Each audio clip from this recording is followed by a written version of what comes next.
everybody. Welcome to this edition of the Life Challenges series. And today we are with Marlies Cocheret, who will share with us her journey with her hereditary kidney disease. And she shared with me earlier when we had a technical check that she's been feeling wonderful because she's had a kidney transplant and she's just started a new life. So we'll be very in the moment with this. You're welcome to ask questions or share your own journey in the second half of this event. For the first half, it'll just be Marlies sharing her journey and me asking questions and entering into dialogue about that. And then in the second half, that's really your space for you to use as you need to, as you would like. And so let me just say something quickly about Marlies. Marlies has been asked to teach by Adyashanti. And she's also a psychologist and Hakomi therapist. And really a lot of her teaching has been inviting people into knowing their divinity and their radiance through their bodies. So it's interesting that at the same time, she's been dealing with a body who has not been very well, that has not been very well, or maybe who has not been very well. I don't know. So Marlies, why don't you share what you feel is maybe relevant or interesting to people about this journey with a chronic kidney disease condition, and also how, I mean, this is potentially vast, but we have to start somewhere. How the kidney failure led to the kidney transplant and what you're living now. Mm-hmm. Yeah. Well, first of all, thank you for having me here. Really wonderful, and wonderful to see you all. Well, I can't see you all, but I see your name. And yeah, I'd love to share a little bit. Well, first I want to mention that today is Mother's Day. And so it's just special to honor that. In a way, every day for me is Mother's Day. We're all born out of women. And so I was born out of my mom.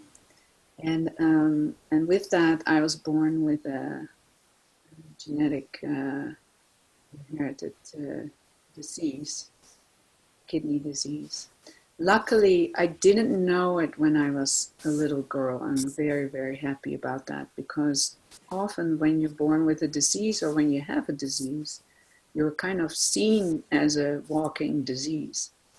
And I imagine if my parents would have known it then they would have been more careful, more, really taking care of me. And they did it anyways, but I'm very grateful about that. And I also want to say something about my mom, because I had the actual transplant last November, and it was exactly 40 years after my mom had died in November of the same surgery. So, and I knew I was not going to die. I knew I was going to complete what she couldn't complete. And so in that way, I just want to honor my mom, because in a funny way, by having this disease through her or through the lineage, it has been the biggest pain, but also really the biggest gift in my life. So it's a paradox. And so I'm deeply, deeply grateful for the whole experience. Still I am. And so thank you, Mom. Kind of funny. Thank you. Thank you to all our mothers for bringing us into this world. Yes, exactly. And yeah, I found out, so it was clear my mom had it. She didn't know it till she was in her 30s, because they wanted to do she wanted to be sterilized, and then her blood pressure was so high, and they started to find out why, and that was because of the kidney disease. And then I let her know I don't want to be checked, and when I feel nervous about it or some sign happens, I will be checked, but I don't want to know for now. So that went on till my 20s, mid-20s somewhere, and then I had blood in my urine. So then I had it checked, and it was confirmed that I had the same disease as she had. And at that time, I was quite scared, even without the kidney disease. I was really very just scared that I was going to die early. And so there was a lot of fear in me around body going to die or being sick, and I always had to sleep already more than other people, even though a big part of from like 17 till like 23, I was a top athlete. Even though I was a top athlete, simultaneously I had to nap every day an hour. So that was interesting because I was the only one doing that. And so, so that fear was in me. And in Chinese medicine, kidneys are related to fear. So I definitely was living that in the body. Mm-hmm. So, so I was... When I knew that is what my body was carrying, I was absolutely, totally identified with it. I was afraid. I was also grateful to have it because I knew it would be my biggest teacher. There was this whole mixed bag. So I was very grateful, but also the person in the hospital that told me that I had it was also immediately, you have that disease, the kidney disease, and so you will come on dialysis and then you're going to die. And I was kind of shocked the way he talked to me. And I told him, I said, that's not going to happen to me. And then I was with a friend of mine, and then we walked out, but it had shaken me, definitely. And I just started kind of finding my way because I didn't believe in regular doctors. I had it already since I was very young. So I had the agreement with myself quite soon that I was going to only go to alternative doctors and going to do it my way. And that was very, very important, to take responsibility for how I felt I was going to do it. And my mom had died already then. She had died when I was 19, I think, 18 or 19. And so I did contact her nephrologist, a kidney doctor that is, if he could recommend to me a nephrologist that was open for alternative medicine. And that I was going to do my way, and I would want to meet with a nephrologist. So, and I remember going to this one lady, and I walked in and I said, I'm just here to check out if we are a match. And so then she started telling me all the things I had to do, and I said to her, I don't think that's going to work with me. I'm not going to do what you tell me to do. I like to work together. This is my body, so I make the decisions. And then she kept on saying what I had to do. And then I said, thank you so much telling me what I have to do, but this is not going to work. So I left. But it was very empowering to just to stand up for that. And then I met an alternative doctor, and that was just fantastic. And he really helped me a lot to disidentify. He had been with the same guru as I was. And in the early days, he was one of his doctors also. And my name, I had a spiritual name then, that was Pratibha. And he lived in London, so quite often I would go to London. He was an Indian man. And he had told me I could call him anytime because I was just so scared. So in the beginning, I would call him many times, and I would just always cry on the phone. And he would always just tell me, you know, in his Indian, Pratibha, are you hearing me? Yes, Sham was his name. Yes, Sham, I hear you. No, you're not hearing me. You're not hearing me. You're not your mother. You're not your mother. Okay. I was so identified with it. But it was so helpful to hear him tell me weekly, Pratibha, you're not your mother. You're not going to die of this. Pratibha, you will heal. I know you're not your mother. So that helped me so much. And then he would work with me. And so that was a tremendous, tremendous gift. And whenever I would see him and I would be crying, most of the time I would be crying. And he was just had this big smile and would say, you know, what I told you, you're not your mother. But it kind of came this mantra that I really received. And so yeah, I just, over the years, I just could more deeply take it as a big gift, because it, you know, when we have a disease or when we have a hardship, doesn't really matter. When the hardship is there, you know, consciousness needs to meet that, to meet the disease. So it rises. It was rising my consciousness, or it was deepening my consciousness, kind of what. And I came more and more in contact with my own intuition. It's like, I'm only going to follow my intuition. And the different doctors I was with, they all supported me in that. And then in Holland, I found a Rudolf Steiner nephrologist, and he was just amazing. He was just amazing. So I feel I was really lucky having the most loving, present, open-hearted doctors over the years. And but still, I was doing pretty good. You know, I was just more tired, easily tired, but it didn't affect my life so much. And then kind of fasting forward, then I moved to the States. And then I was here a few years, and then I had a kidney infection. And I didn't know that I had a kidney infection. And I was just extremely tired. So I went to this homeopathic doctor who was also an MD. And I said, you know, I just need your help, and I would like to be helped with homeopathy. He said, no. He said, I know you have a kidney infection. You need to take antibiotics. And I said, gee, I don't know if I can do that.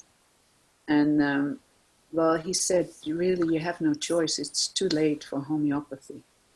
And I said, okay, I will think about it. And so he gave me the, prescription.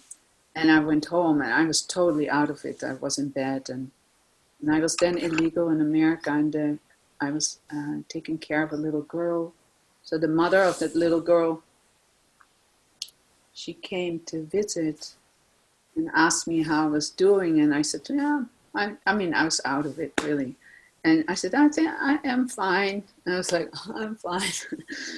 And she said, you're not fine. And she said, do you have medication? I said, yes, antibiotics. And she said, did you take them already? I said, no, I'm still thinking about it.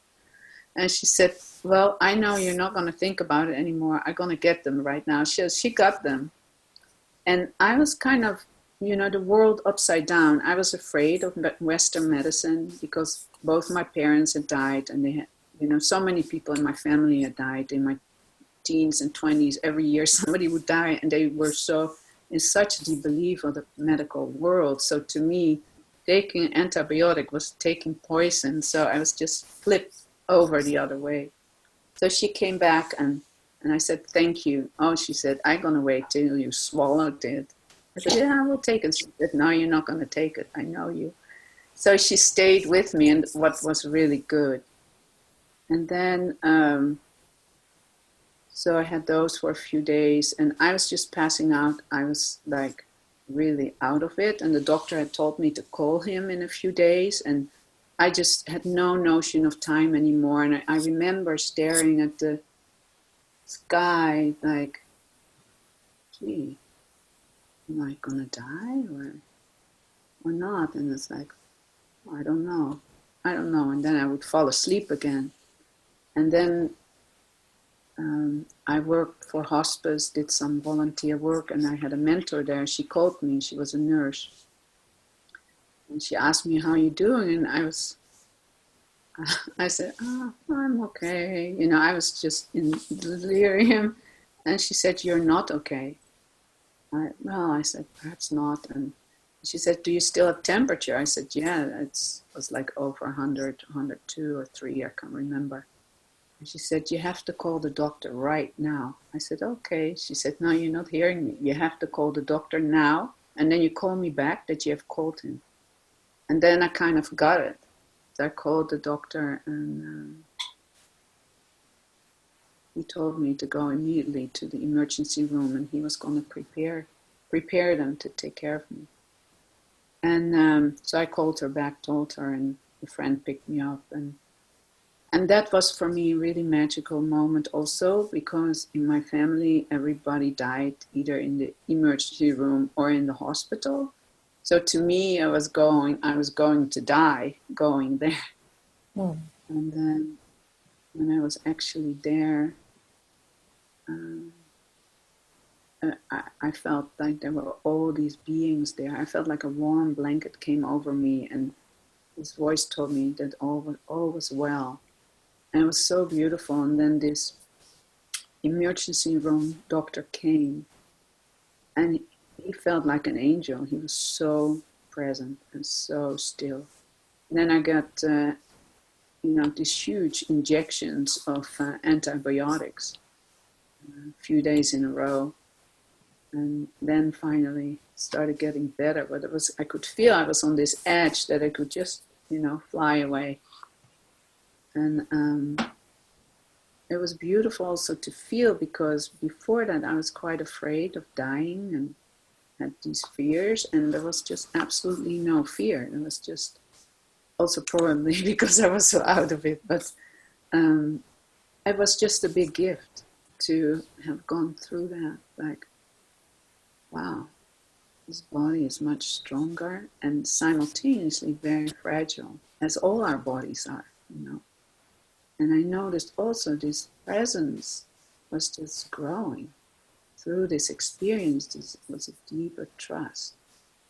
And I feel that's really the biggest gift that this disease has given me, and still does. I don't feel I have a disease anymore, but it's been my daily teacher to listen. And when I don't listen, I get immediately feedback.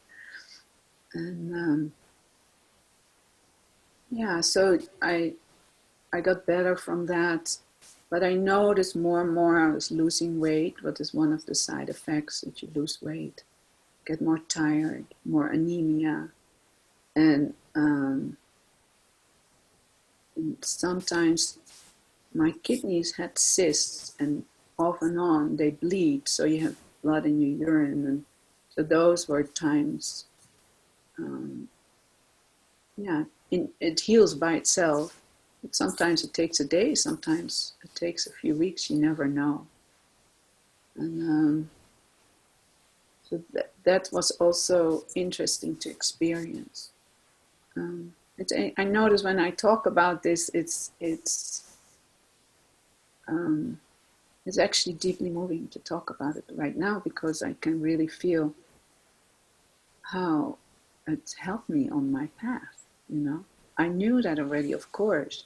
And still it's like, wow, it really pushed me all the time to be here, here, here, here. Looking a little bit ahead of time or back was not very helpful. It was just, the body needed attention. Just the more I would listen, the more I could meet this precious body. And Marlies, can I ask you maybe more about that? Because it feels like it's a really important theme that you're mentioning just now, which is that the illness can be a teacher. And what I'm hearing from you, and I think that's true for so many people, is that it taught you to listen. It's interesting because you started off with this Indian doctor, who said, "You're not listening. You're not listening." And right.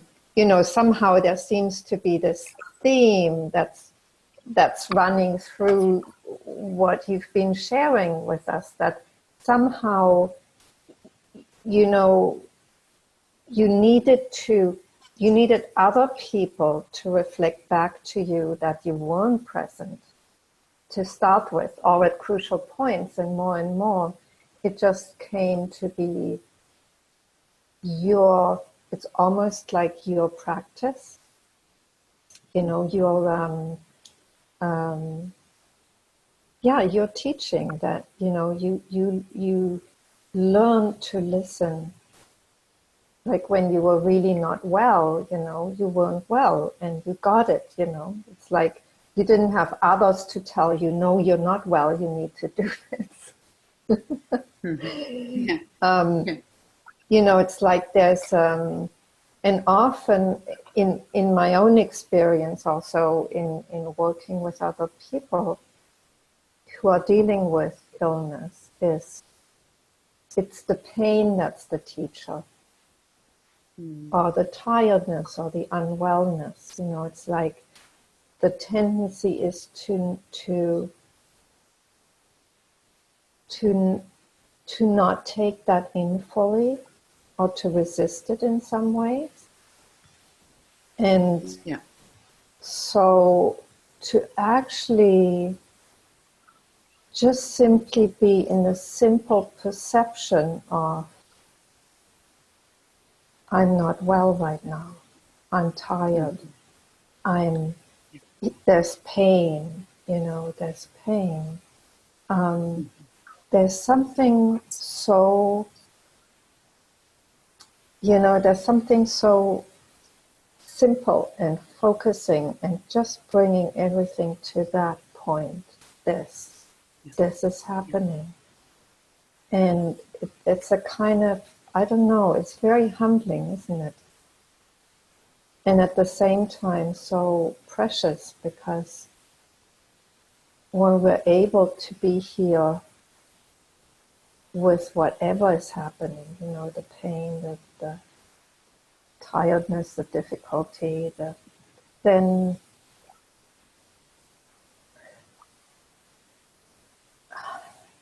we're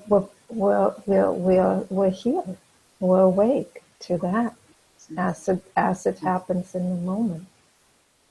Yeah. Yes, I totally agree. It's such a gift, because you have to come here. I mean, you can choose not to be here, but then the suffering, it's really suffering. And the more you're just here, this is it, then I feel it's like an unwrapping of the most precious gift. And it's this unwrapping, or this opening of this precious flower with all these petals that get opened over time. And this there's this saying, what is in the way is the way. It's like, it seems like this pain or discomfort or whatever it is seems to be in the way, but it is the way. And when we truly take that to heart, then we just unwrap this, and the most precious diamond is there. And then it gets polished even more and more and more. It's unending. And it brings, exactly as you say, it brings us here, just here. And that's all there really is here. Right? So it means resting as this wondrous emptiness that's so filled with love and everything. And so in a way it's very, very easy and obvious, but it's not that simple. Or I should say the other way around. In a way it's very simple and obvious, but it's not that easy. And so yeah, it has been and still is my practice. And it helped me to slow down, actually, because I like to do a lot of things. I used to be very active. I liked to dance. I liked to, I was an athlete, so I did my field hockey thing. I liked to go out. I was living in Amsterdam, so you go out to theater and whatever. And so I loved that stuff, but I just couldn't do it anymore. And I couldn't, do 10 things on one day. It was just one thing on one day. So I was kind of like stopped. And I'm so grateful that I had to slow down, that life stopped me. Okay, slow down, breathe, come here.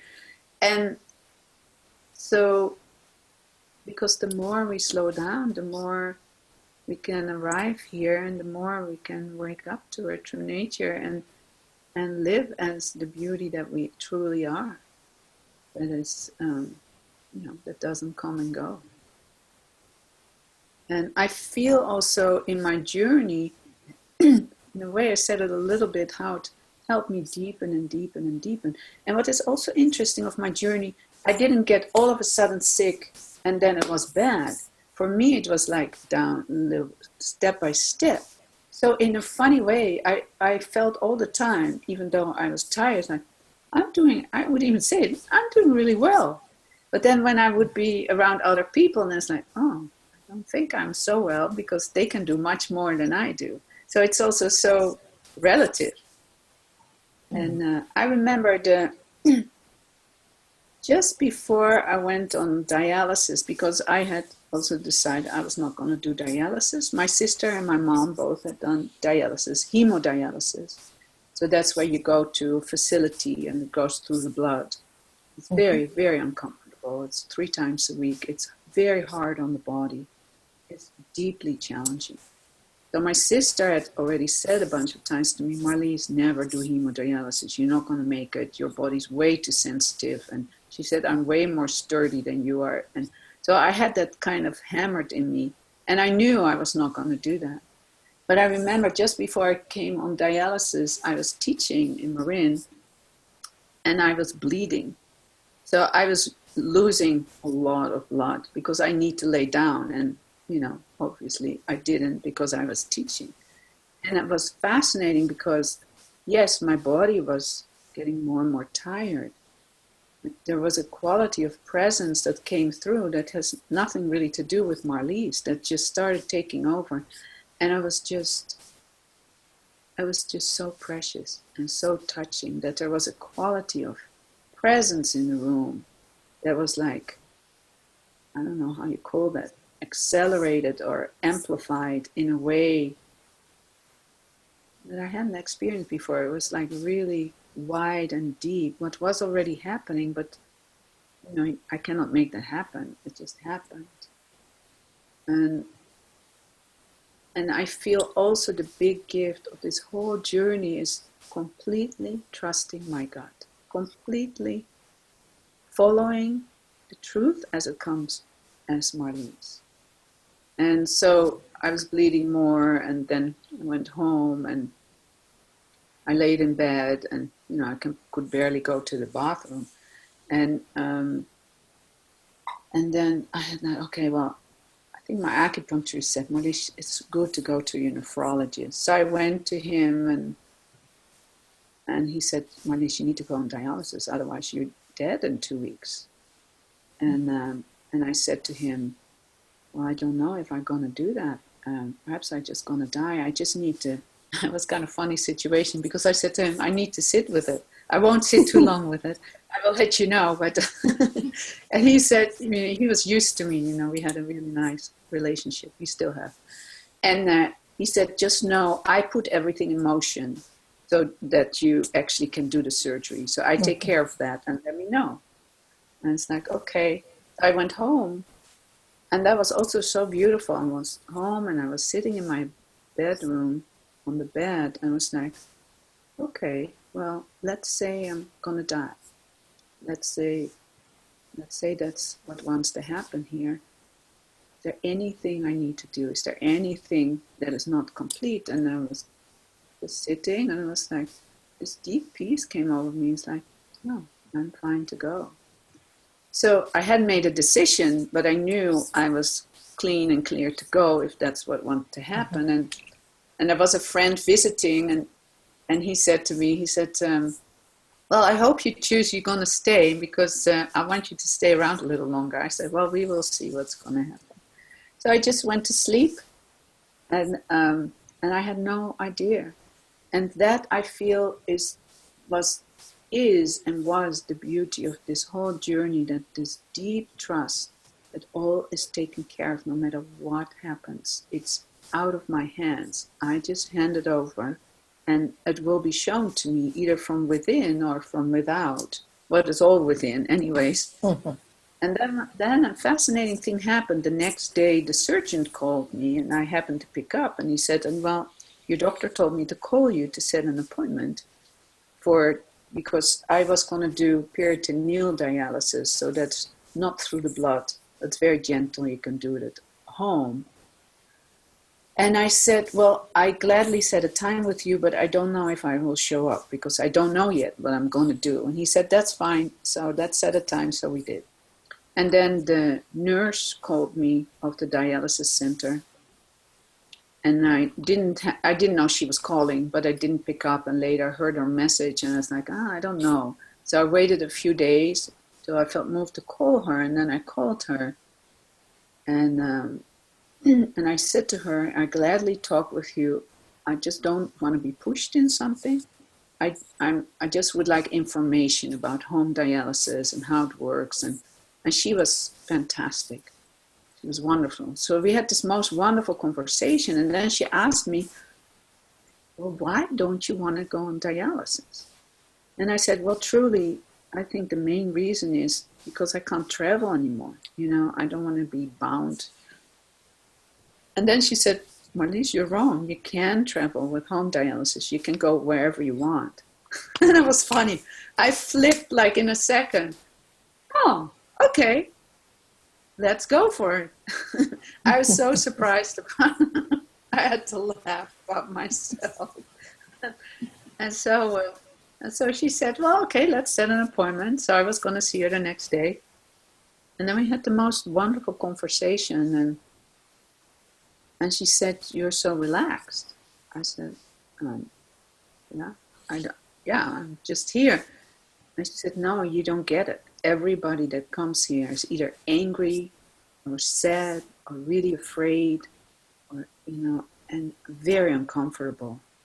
And she said, you're just so relaxed. I said, oh, yeah, I guess so. And, it was not a big deal for me, but I guess for her. And then she asked me, what are you doing? I said, well, I just meditate. And, well, what kind of work do you do? I said, well, my teacher asked me to teach and I'm a spiritual teacher.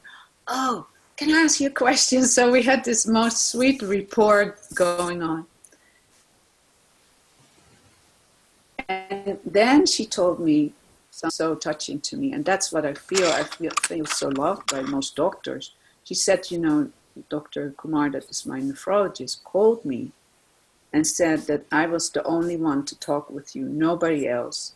And that she had to do anything to keep me alive without pushing me. Because he had said to her, her alive, she cannot go. And I was, it made me cry when I heard that. It was so precious. So I guess I did that surgery and went on dialysis. And but it was every night, 9 hours. So you just hook yourself up and you sleep.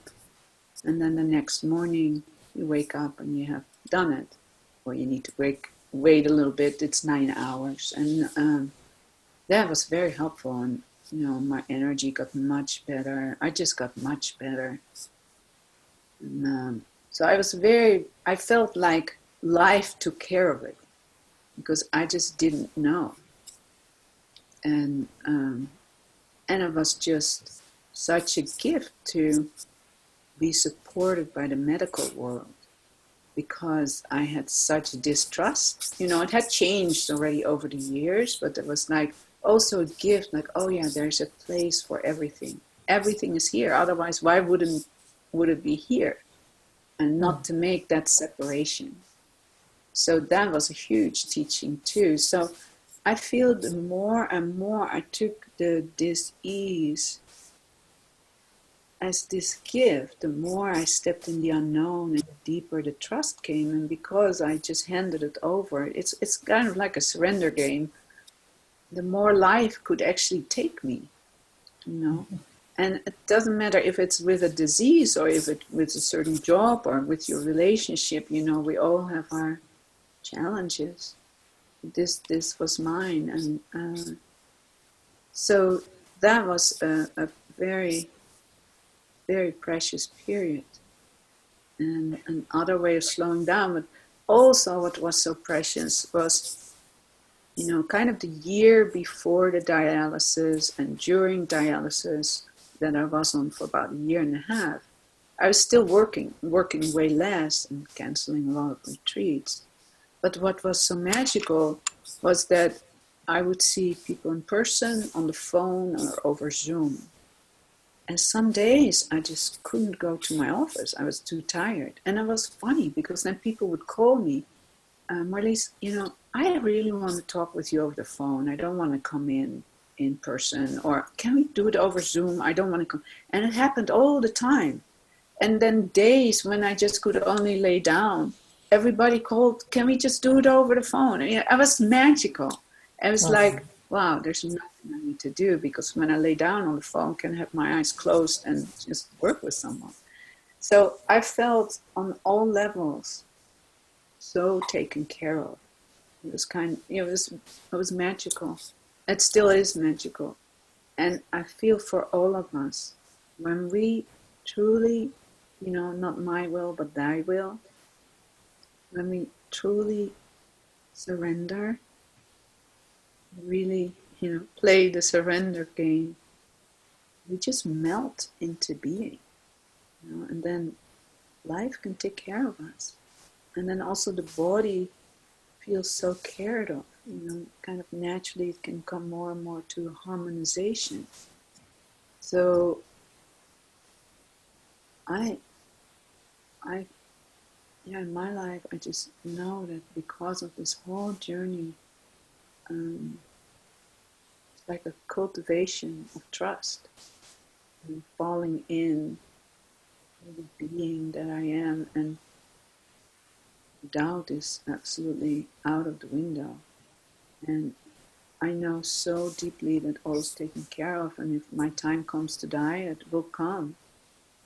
But I do know I died already in this body, and I already have died, and I have a bonus to serve this love, this incredible, incomprehensible love that's wider than the universe and that cares for all of us. And because especially when we have a disease, it's so close by, the body is this vehicle. So of course we want to fix and get rid of discomfort. That's how we're trained, I have something, how can I fix it? How can I get rid of it? Use an herb or a pill, it doesn't really matter. But to really just stop for a moment and breathe and arrive here and listen in, like truly what wants to happen here? What does my body show, what it needs? Instead of me putting stuff on my body, this should not be here, or this should not be like this, or I should take a pill or I should fix it.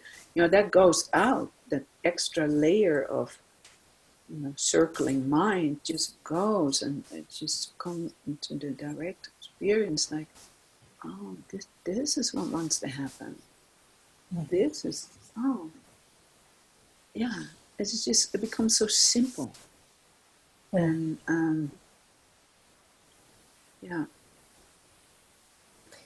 So maybe, yeah, it has been, yeah.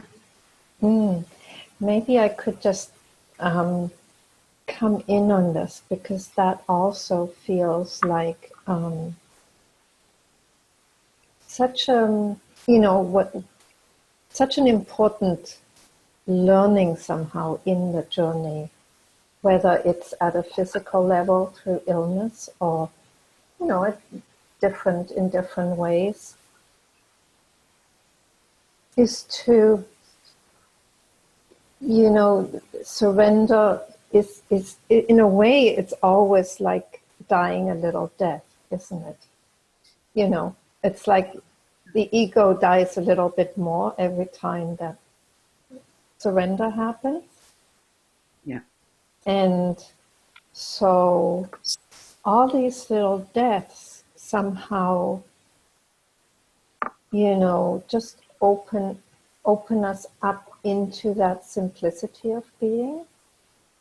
Yeah. Because in the dying, what's given up is the idea of what should be happening, or how things should be, or and it's so interesting how when we keep giving this up, giving up, surrendering, what's left is just this simplicity.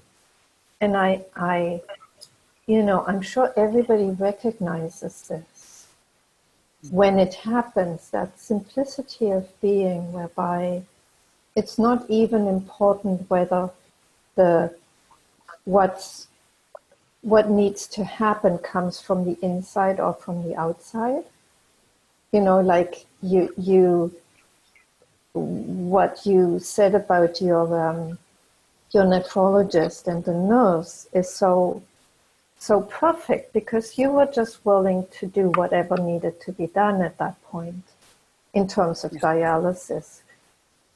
And somehow life just took care of this and made sure that you would go for dialysis. And it came from the inside and from the outside at the same time, because obviously that wasn't your time to go. And so it's often like that, the seeming inside and outside becomes comes to be in sync and works together. And that can be trusted, because that's just, life unfolding. Yeah, absolutely. And then it becomes also in a way fun. I don't know, I was just thinking about, so when my mother was alive, she and I were not close. It was kind of extreme. So whenever she would be home, I would do whatever I could not to be home. So it was a very hard relationship. So when she passed on, it was actually a relief. But while she was passed, I could feel that she was loving me. Perhaps it is a sweet little story to speak also, because it helped my journey a lot. Because I couldn't forgive her, because I felt so harmed by her. And I had this surrogate mom, this elderly lady. She just passed a few years ago. She was like 98 or something. And she told me, Marlies, you need to forgive your mom. I said, I know, but if I say I forgive you, I don't mean it, so how? And she said, well, just go home, light a candle, put her picture there, and even if you don't mean it, just say I forgive you. I said, okay, I'll do that. So that's what I did. I lit a candle, put her picture there, turned the phone off, and did with all my might whatever I could. I just said, Mom, I don't know if I really believe how I say it, but I forgive you. I forgive you. And then I felt her hands on my shoulders, and it was just the deepest love I'd ever ever felt. I'd never experienced anything like it, not while she was alive, but also just in general. So I thought, kind of almost shocked me, like, oh wow, she loves me. You know, it was like a shock. She loves me. But from that moment on, because of course I was more open and she had gotten through, I could feel she was helping me. She was showing me things. But sometimes what would happen, it was really funny. There was one time that I also had bleeding happen. And I was sitting in the waiting room with the nephrologist. And my mom said, you know, you need to tell the nephrologist that you have blood in your urine. I said, no, I don't think I'm going to tell her because it's not that big of a deal right now. So I don't think so. She said, well, it would be really good. I said, no. So we went back and forth. And then I said to her, okay, I'm not going to say it, but if he asks me about it, I will say the truth, or if whatever way. And she said, okay. So I said, if you want to take care of that, that's fine with me. So then I was waiting. Then I was put in the room where my nephrologist was going to come in. And he walked in and he did something that he had never done before. He was not even in the room. And he said, do you have blood in your urine? He never asked a question. So, okay, Mom. So I said yes, of course, and we talked. But so I felt her. The more close I came to dialysis, the more close I came to the transplant, I felt this deep connection. I don't know why I'm telling this now. It's because something you said, I can't remember, that reminded me. But I felt more and more this open channel to receive messages or information or intuition in any shape or form. It wasn't going to come to me. And oh yeah, that's why I wanted to say it. So because I had, while I was on dialysis, you know, my nephrologist had said already like a few years, Marlies, transplant will be the best for you. And I would ask every time, are you really sure about that? I need to take then all these pills and I don't know. And he said, yes, really, it's the best. I said, yeah, but you're in this medical system. Of course you believe that. So we went back and forth. But I remember one day I was talking with a friend who is in Holland, who is a psychic also. And I kind of said to him, well, I don't think I'm going to do dialysis. And it was a really funny situation. He said, your mom is dead, right? I said, yeah. A long time, huh? And I said, yeah. He said, she's right here. And she's telling me, you will have a transplant, like clear as a bell. I was like, okay. Anyway, so she was really there also in her own way. It was kind of funny. But I was very grateful for that I felt her there. She helping me. I felt really helped more than ever when she was alive in her form. And so help can come in so many ways because there are many people that, you know, get messages from beings and messages from perhaps parents or friends or whatever who passed on. But, you know, their consciousness is still here, their presence. And so it's such, you know, a surrender game, but also a trust game. So when we hear voice from within or from without, more and more over time, you start recognizing what is just BS and what is your truth, you know, the small voice speaking. And it's not only when you have a disease, it's with any challenge you have in your life. When you take that gift that you're unwrapping, it will come more and more and more to the forefront. So even though I felt deeply challenged in my body and there were a lot of things I couldn't do at some point, I was just so surrendered. So sometimes people would tell me, well, it must be so hard. And then I was like, yeah, it's challenging, but it never felt like it's hard, even though I had hard times. But in a funny way, there's some power in all of us that is our true nature. And because I remember one time I was just on the peritoneal dialysis and I had this excruciating pain in the night. I just it was so painful. So I woke up my friend. I said, you know, I just could barely breathe. So she was breathing with me. So I called the nurse, and she said, you have to, this is really funny. She said, you have to go to the ER. I said, I'm not going to the ER. And she said, you have to. I said, well, even if God tells me I have to go to the ER, I'm not going. I know I just need to breathe and relax. And I know it will settle itself. And she was like, oh, she just didn't know what to do. I understand, because she was a very sweet person. And I said, just be with me. And my friend was with me, and we were breathing, just the three of us. And then it was like something just let go. And because I said, when I go to the ER, they stuff me with stuff and against the pain and whatever. I said, this can happen by itself. And I think that strength of trust, I feel that was built over the years and over the years and over the years. And I was really cultivated. And because of all the different points of hardship that I was gifted with.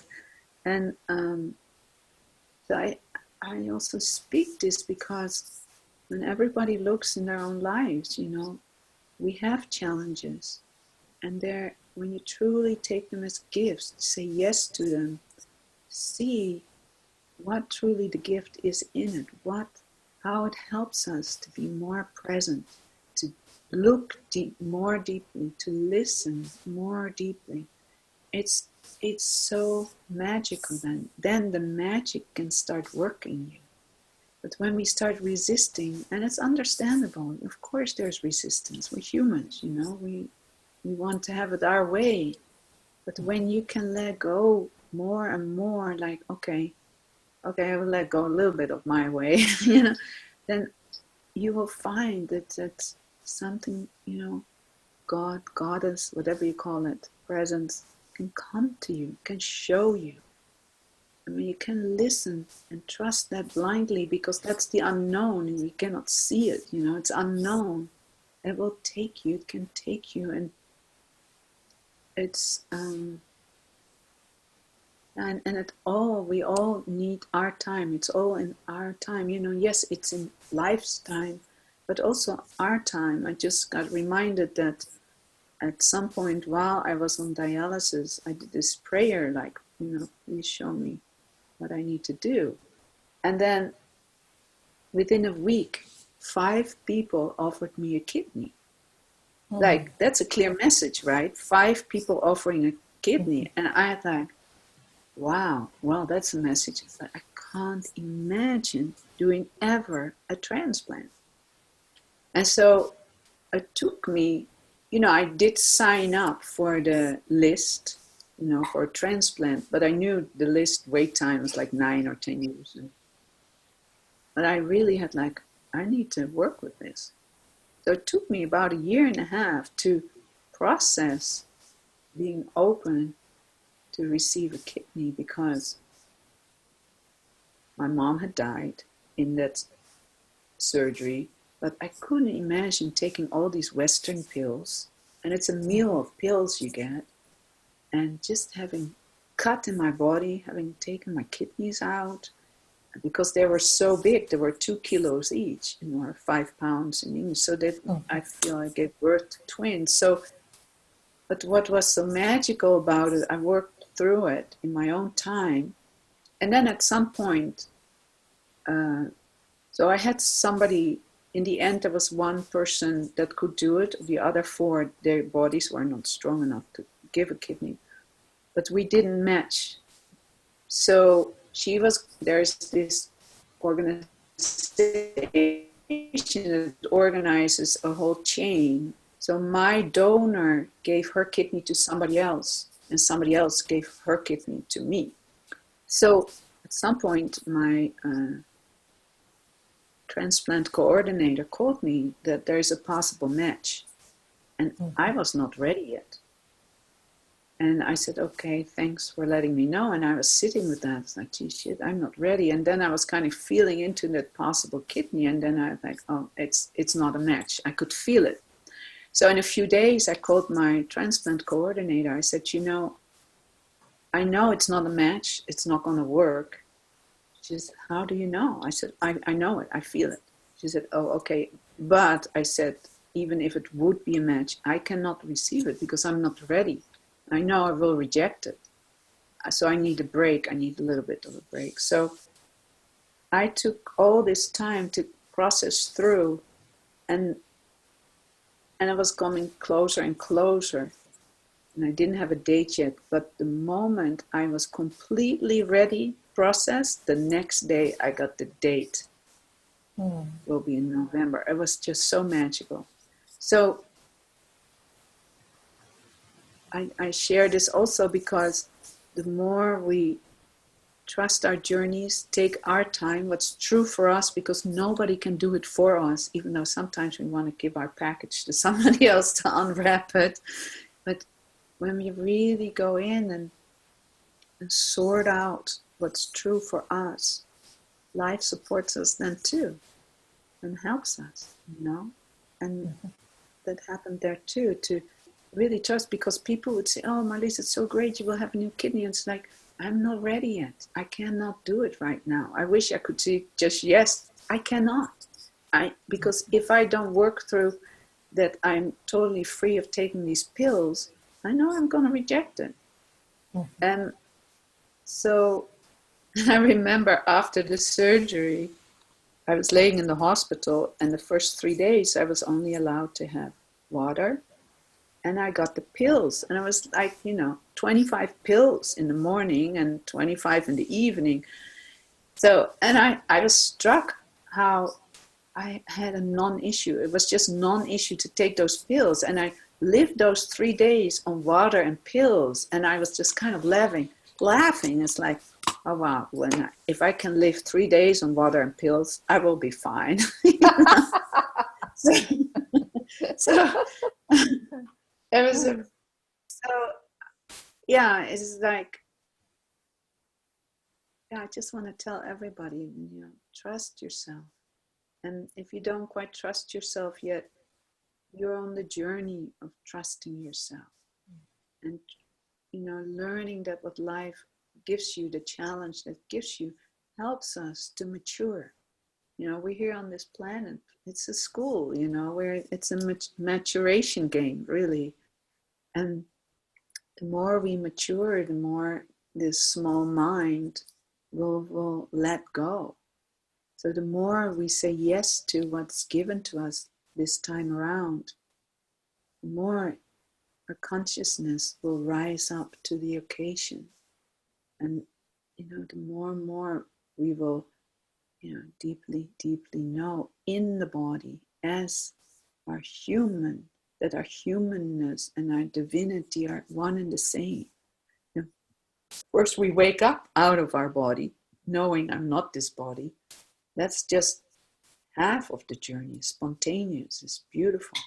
But then the cultivation, tends to take a while.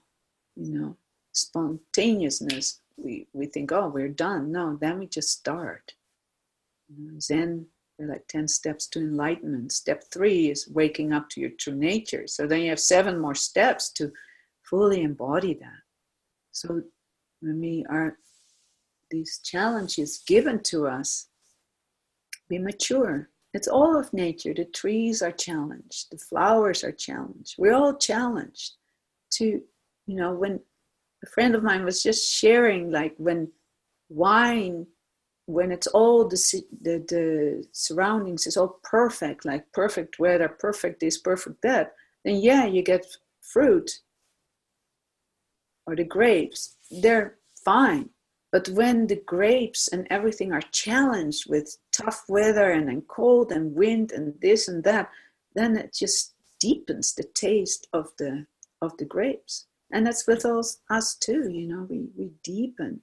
The more challenges are given, the more juicy we become, the more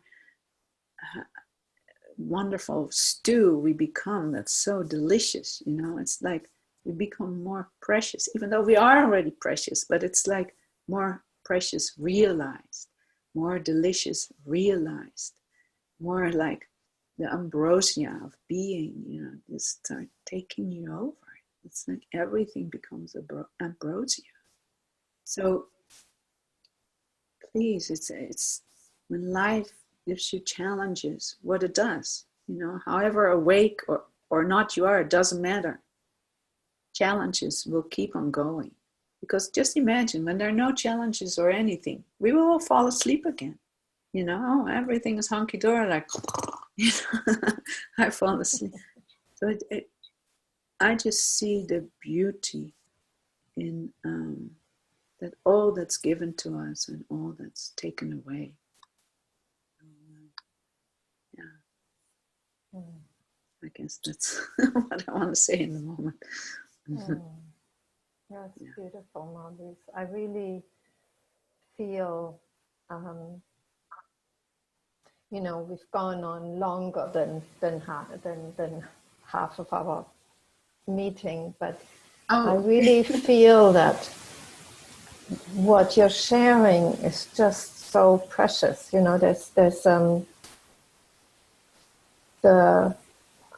just that quality of deep, deep, deep surrender and trust is so, you're just transmitting that so clearly and so fully and so palpably that I didn't even want to interrupt you or, ask questions, because I felt that was really the gift of your sharing. So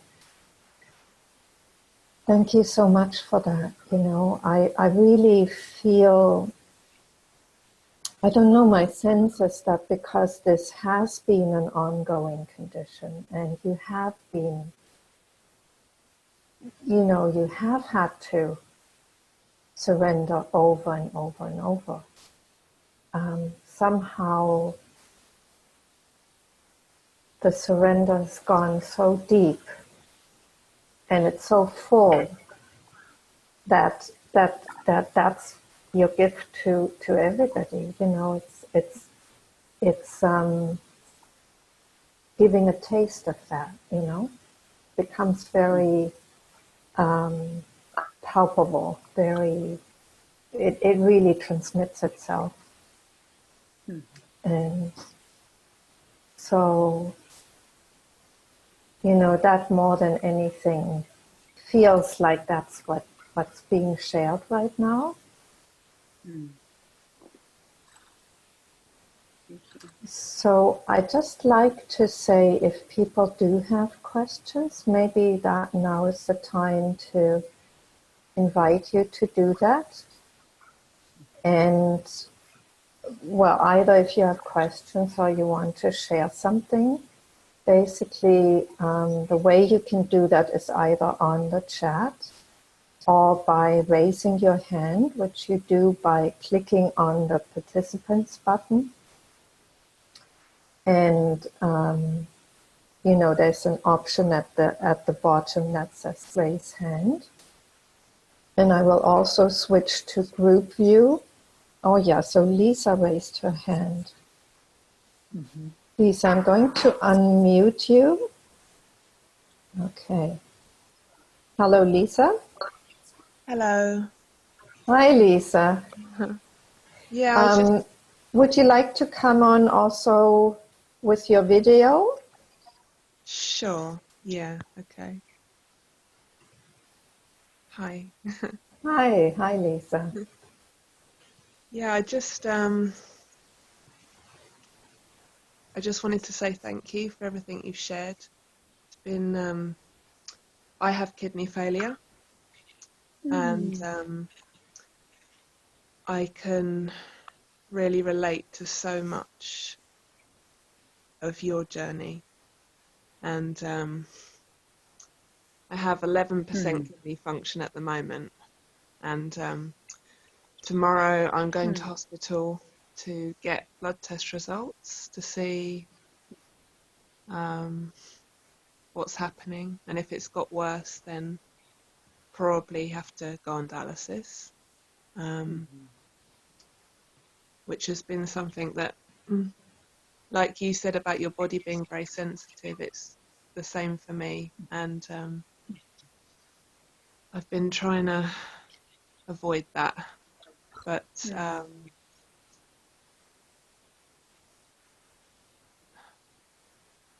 yeah, it's been very beautiful for me to hear you speak, because I had a lot of tears and a lot of yeah, I could just relate to what you were sharing, and it was just so beautiful to hear you speak about surrender and how supported you were by life. And I feel that too. And it does feel very much like this is meant to be happening for me, for sure. Like it's, like you said, it forced you to slow down, and it's been the same for me. And my life has become so simple, and it's actually so beautiful. Like, so I really like appreciate that. And uh, yeah, I don't know what more to say. Just wanted to say thank you. And Yeah, I can feel the paradox that you're experiencing and how you're touched. thank you. And trust your journey. You know, if it will be dialysis, trust your gut, how how you want it and how it wants to happen. Yeah, there's a lot of fearful people around trying to push me into different things, and yeah, most of the time I just don't share too much with people, you know, because they tend to go into panic and want me to do things that don't feel quite right. But Right. fortunately, I have a couple of very supportive, very at peace friends that are okay with that. So that's very good. And it's just been, yeah, beautiful to hear your experience. Thanks again. Well, take good care, and I hold you in my heart. Let me know how it goes, okay? Thank you, Marlies. Thank you. Okay. Wonderful to see you.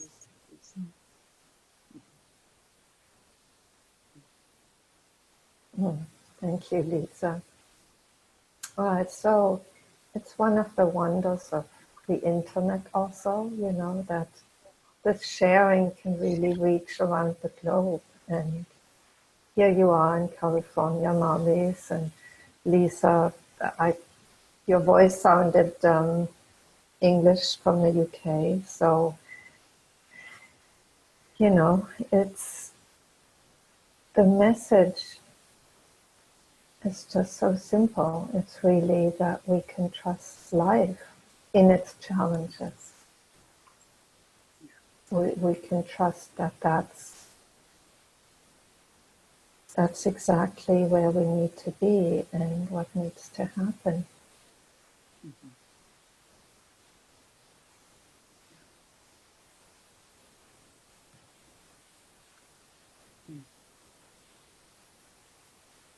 So I'm just wondering whether anybody else wants to come in with a question or sharing.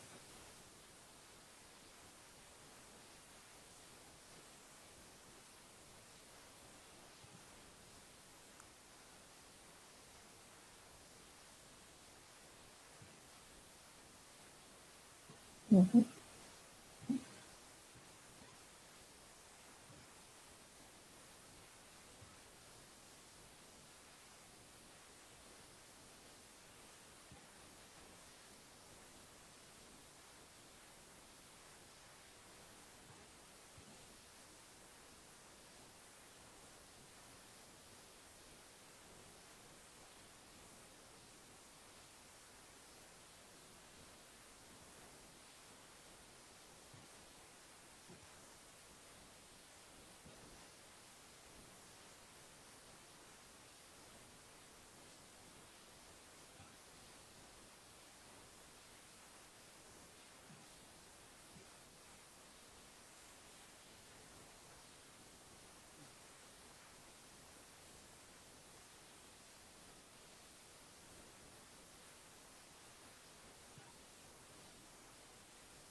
Marlies, such a beautiful silence, and I wonder whether you'd like to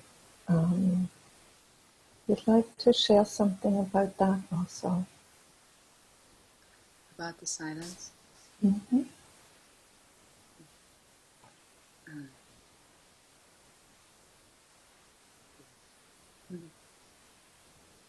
Well, the silence is really my beloved.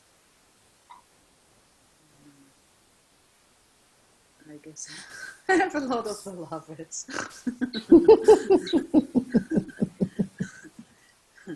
The silence is my beloved, and also, as I call it, her, that she, my beloved too.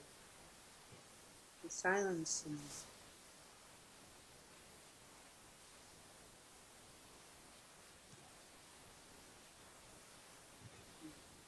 I don't know what word to use for that.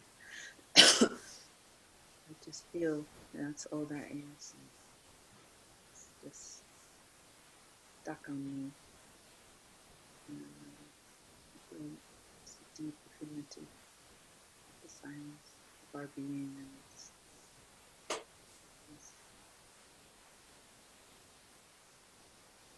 it's just here. And I speak some words right now. But together we're in this little silence. That's what we are. And there's many bodies. There's one silence. It's deeply, deeply, deeply still, simultaneously. So radiant and alive. You can't get it with your mind.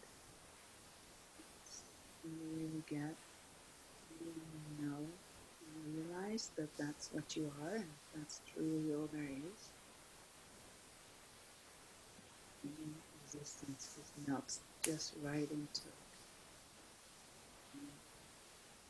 Start living as that, hearing how it speaks to you. Silence doesn't mean it's quiet. Silence is, I don't know, penetration of the universe. And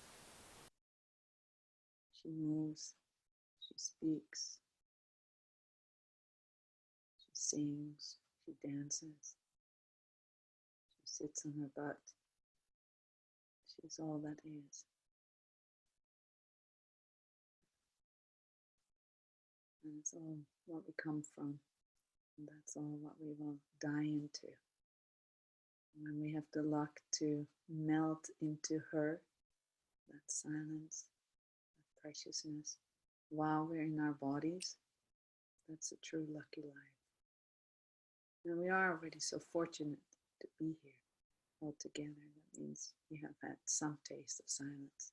It's something that knows that there's more than just the mind talking. So just know you're going the right direction, or you perhaps landed already in and as her. And if you feel you have this long list, to-do list, put on it, on top, in the middle, and on the bottom. Rest in silence. It's truly that will take care of you, of your to-do.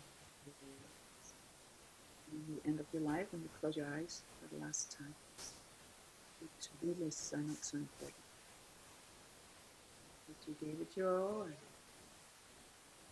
yes, the silence is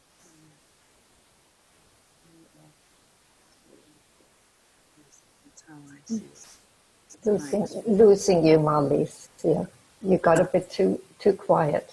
Yeah, I get a little bit too soft, huh? Yeah. Soft-spoken. Yeah. So basically, the last part I said is that at the end of your life, when you close your eyes for the last time, you don't really think about your to-do lists.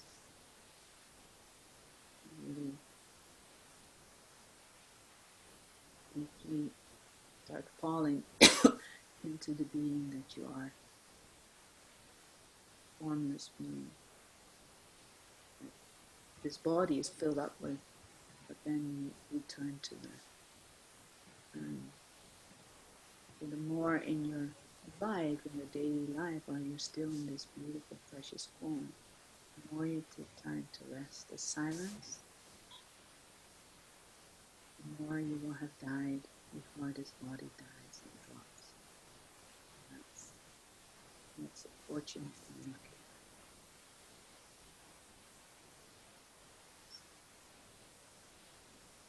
That's it.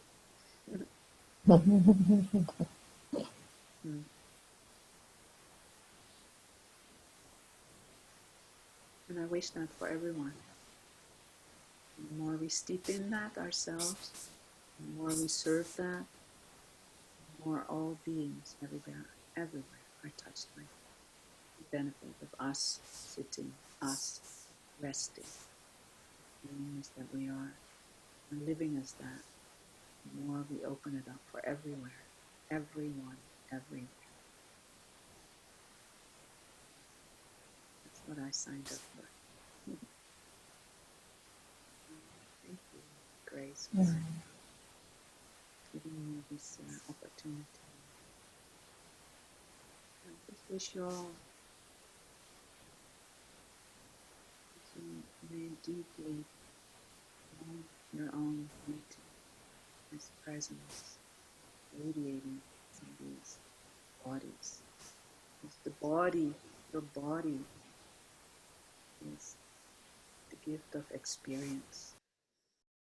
And then we have all kind of experiences, and then more and more we fall into the ising of being, just the beingness that is beyond or surpasses experience. That's good. That's fun. That's everything.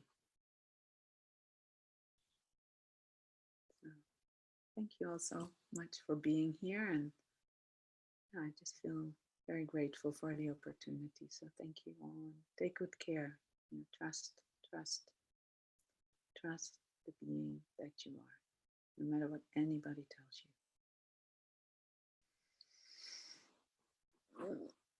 Yeah.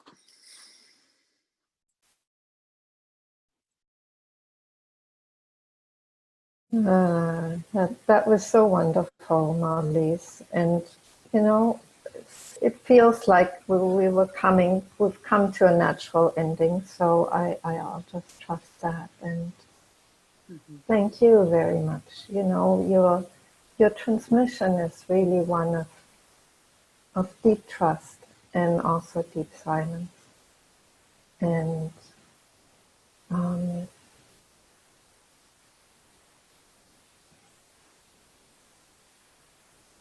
you know, the psychologist in me wants to understand how that came to be through your challenge, you know, through the challenge of chronic disease. But it really doesn't matter, you know. What I do feel and what I feel the gift of this event is of this sharing is really that transmission of trust and silence. And nothing needs to be added to that. So thank you so much.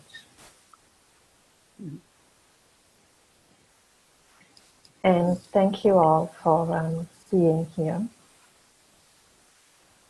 for coming to this. And I'd just like to say we meet again in 2 weeks' time with Milan. And the topic for that event is finding inner freedom in times of challenge. So, you know, the unifying topic is challenge, and each of the events that teach us brings a different perspective and a different gift to that. So Marlies, your gift was just exquisite today. So thank you. Thank you so much. And thank you to all of you for being here and sharing this. Thank you, Grace, for how you serve that love and all of us through that, because I know many people are touched by you having these conversations over the years. Thank you. Thank you for that. It's like that's just what wants to be given here. So I bow to that. So thank you again, and we'll see you again soon. Bye-bye. Bye-bye.